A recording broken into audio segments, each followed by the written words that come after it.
Wabarakatuh. Alhamdulillahilladzi hadana lihada wa ma kunna linahtadiya laula an hadana Allah. Asyhadu an la ilaha illallah wahdahu la syarika lah. Innama huwa ilahul wahid. Allahu la ilaha illa huwa rabbul arsyil azim. Allahu la ilaha illa huwa al-hayyul qayyum. Allahu la ilaha illa huwa ar-rahmanur rahim. Saudaraku muslimin muslimat yang dimuliakan Allah dimanapun Anda berada, marilah kita awali majelis kita pada kesempatan ini untuk senantiasa memanjatkan puja dan puji syukur kepada Allah Ta'ala, karena hanya rahmat dan kasih sayang Allah lah kita bisa dipertemukan di dalam forum ini, dan mudah-mudahan Allah ridho atas apa yang kita lakukan. Saudaraku, sebagai seorang muslim senantiasa marilah kita berpegang pada akidah yang benar. Kenapa demikian? Karena akidah yang benar itu penting bagi umat Islam, karena akan menjadi landasan awal untuk menjalani kehidupan yang baik. Akidah Islam merupakan dasar keyakinan yang mencakup keyakinan terhadap Allah, Rasul-Rasulnya, kitab-kitabnya, malaikat, hari kiamat, serta takdir. Akidah merupakan salah satu fondasi di dalam agama Islam. Istilah akidah berarti keyakinan ataupun bisa disebut kepercayaan. Sementara itu secara terminologi, akidah adalah perkara yang wajib dibenarkan oleh hati dan jiwa agar menjadi tentram karenanya, sehingga menjadi suatu keyakinan yang teguh dan kokoh dan tidak tercampuri oleh keraguan dan kebimbangan atau keraguan-raguan. Setiap umat Islam perlu memiliki akidah sebagai landasan awal untuk menuju kebaikan di dalam hidupnya. Karena akidah berdasarkan ajaran Islam itu sendiri sumbernya adalah Al-Quran. Oleh karena itu, saudaraku, menjadi seorang muslim berarti meyakini dan melaksanakan segala sesuatu yang telah diatur di dalam ajaran Islam ataupun di dalam Al-Quran. Bagaimana kita harus berakidah dan akidah yang benar itu seperti apa? Mari kita simak ayat-ayat Al-Quran yang menjelaskan tentang itu. A'udzubillahi minasyaitonirrajim. Bismillahirrahmanirrahim. Kita awali dari surat ke-3 ayat 60. Al-haqqu mirabbika fala taku minal mumtarin. Yang hak, yang benar, yang logis itu dari Tuhanmu. Kalau dikasih tanda kurung yaitu Al-Quran. Maka janganlah kamu termasuk orang-orang yang ragu-ragu terhadap Al-Quran. Selanjutnya surat ke-7 ayat 3 lebih lanjut, ittabi'u ma unzila ilaikum min rabbikum wa la tattabi'u min dunihi awliya qalilan ma tadhakkarun. Ikutilah apa yang diturunkan kepadamu dari Tuhanmu dan jangan ikuti pimpinan selain Dia. Sedikit sekali yang kamu pikirkan. Saudaraku, dari ayat ini menunjukkan bahwa akidah yang benar itu merupakan landasan tegaknya agama dan kunci diterimanya seluruh amalan-amalan yang dilakukan oleh manusia. Oleh karena itu, para rasul sangat memperhatikan perbaikan akidah sebagai prioritas pertama di dalam dakwah mereka. Akidah yang benar mestinya kita harus mengikuti apa yang disampaikan oleh Rasul melalui Al-Quran itu. Mestinya harusnya seperti itu. Dalika hudallahi yahdi bihi may yasha min ibadihi walau asraku lahabita anhum makanu ya'malun. Surat ke-6 ayat 68. Demikianlah petunjuk Allah.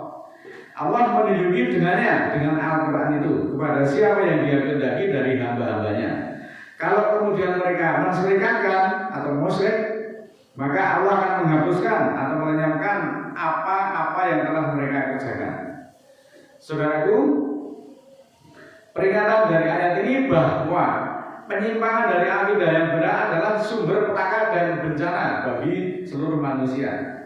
Seseorang tidak mempunyai akidah yang benar, maka akan sangat rawan termakan oleh berbagai macam hasutan yang akan membelokkan manusia dari akidah yang benar. Oleh karena itu, marilah kita untuk bisa selamat, kita harus mencari akidah yang bisa menyelamatkan kita semuanya.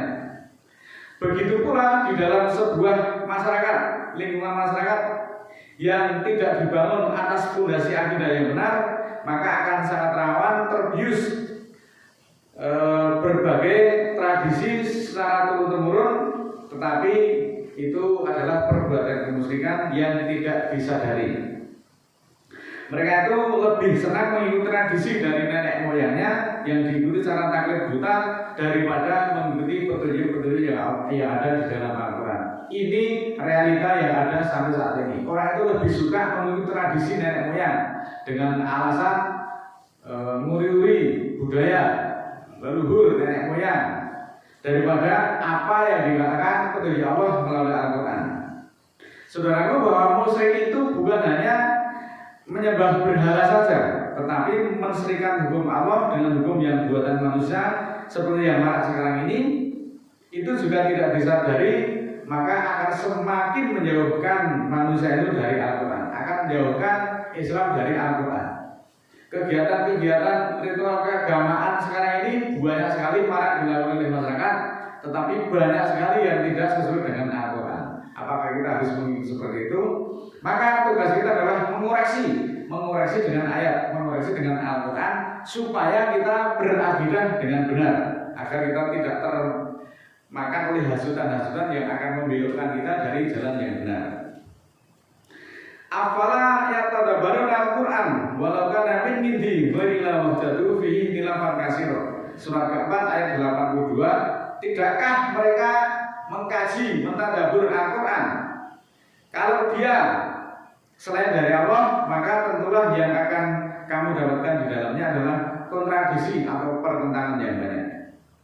Kemudian Allah juga memberi peringatan lagi melalui surat ke-20 ayat 124. Wa man a'rada 'an dzikri wa inna lahu ma'isatan dongka wa nasruhu yaumil qiyamati a'ma. Barang siapa yang berpaling dari memikirkan Al-Quran, maka sesungguhnya baginya kehidupan sengsara, sempit hidupnya, dan akan kami kumpulkan di akhirat nanti pada hari kiamat dalam keadaan picek, akma, buta. Inilah saudaraku, akidah seperti ini mestinya yang harus kita ikuti, yang harus kita pikirkan. Kemudian kita juga harus memperhatikan atau mengikuti apa-apa yang diwasiatkan oleh Nabi kepada umatnya, di antaranya dalam surat ke-21 ayat 45, A'udzubillahi minasyaitonir rajim, bismillahirrahmanirrahim. Qul innama unzirukum bil wahyi wa la yasma'u summu du'a idza ma'idahun. Katakanlah, kalau ada kata-kata ini adalah perintah Allah untuk mengatakan kepada umatnya, perintah Allah kepada Muhammad untuk mengatakan kepada umatnya, katakanlah bahwa sesungguhnya aku memperingatkan kamu hanya dengan wahyu, dan tidaklah yang tuli itu mendengar seruan ketika mereka diberi peringatan. Nah, ini mestinya akidah seperti ini juga harus kita ikuti sebagai seorang muslim yang mengikuti, yang mengakui sebagai umatnya Muhammad. Muhammad itu ketika memperingatkan umatnya, memperingatkan itu juga dalam forum majelis-majelis ilmu seperti ini, di dalam pengajian, dalam khutbah seperti ini. Muhammad itu ketika berkhutbah hanya menyampaikan wahyu, dan tidaklah yang tuli itu mendengar seruan ketika mereka diberi peringatan. Saudaraku, bahwa beberapa ayat tersebut di atas memberi pelajaran kepada kita semuanya untuk senantiasa selalu mengikuti Muhammad. Pertama, sebagai seorang muslim yang menyatakan pengikut Muhammad, ikutilah apa yang diturunkan kepadamu dari Tuhanmu, yaitu wahyu. Wahyunya dalam Al-Quran. Dan jangan mengikuti yang selain Al-Quran, karena yang diikuti selain Al-Quran itu nanti akan mendapatkan pertentangan yang banyak, bermazhab-mazhab, bersekte-sekte, bergolongan-golongan, masing-masing bangga dengan golongannya dan mengklaim dirinya yang paling benar. Ini yang terjadi sampai saat ini, karena mereka mengkaji, yang dikaji adalah bukan Al-Quran. Maka jangan mengikuti pimpinan selain Al-Quran. Sedikit sekali yang memikirkan untuk mengikuti wahyu. Kebanyakan manusia yang diikuti bukan wahyu. Yang hanya mengikuti wahyu itu hanya sedikit, ini kata Allah. Dan ini ternyata sunatullah ini benar terjadi di lingkungan kita. Selanjutnya, bahwa sesungguhnya aku dalam ini aku Nabi, ketika memberi peringatan itu hanya dengan wahyu. Nah, Nabi itu ketika memberi peringatan di dalam forum-forum apa? Dalam forum majelis ilmu, dalam forum khutbah, itu hanya dengan wahyu. Lalu justru kenapa kita yang mengatakan sebagai pengikut setia Nabi, kita mau ittiba Rasul, tapi justru yang diikuti bukan wahyu. Nah, kita menggelar acara yang besar-besaran, acara pengajian akbar dan lain sebagainya, tetapi yang dibahas itu bukan wahyu, atau yang dilakukan itu justru bertentangan dengan wahyu. Nah, kemudian memang ada ayat berikutnya, dan tidaklah yang tuli itu mendengar seruan ketika mereka diberi peringatan. Ini kan sebenarnya ayat ini agak sengkring. Kamu itu kan tidak tuli. Kalau kamu tidak tuli, pasti kamu mendengar bahwa Nabi itu kemanapun dia memberi peringatan kepada itu hanya dengan wahyu. Kalau kamu tuli, ya pantas kamu mengikuti, kamu memberi peringatan yang disampaikan bukan wahyu. Nek kamu tidak tuli, kamu juga harus mengikuti apa yang dilakukan oleh Nabi, apa yang dilakukan oleh Rasul, bahwa Rasul itu hanya memberi peringatan dengan wahyu. Mestinya kita juga mendengar bahwa Nabi itu hanya memberi peringatan dengan Al-Quran, bukan dengan yang selain Al-Quran. Bahwa benar yang datang, yang hak itu adalah yang datang dari Tuhanmu, yaitu Al-Quran. Kenapa justru kamu ragu-ragu terhadap Al-Quran? Nah, inilah saudaraku, waktu kita sangat terbatas, dan mudah-mudahan kita bisa lanjutkan pada sesi berikutnya. Kita masih akan bicarakan tentang akidah yang banyak sekali bahasanya, tetapi waktunya juga sangat singkat. A'udzubillahi minasyaitonirrajim. Bismillahirrahmanirrahim. Allahumma ighfir lil mu'minina wal mu'minat al-ahya'i minhum wal amwat innaka samiul qaribun mujibud da'wat innaka 'ala kulli syai'in qadir. Rabbana la tu'akhidna in nasina aw akhtana. Rabbana wa la tahmil 'alaina isran kama hamaltahu 'alal ladzina min qablina.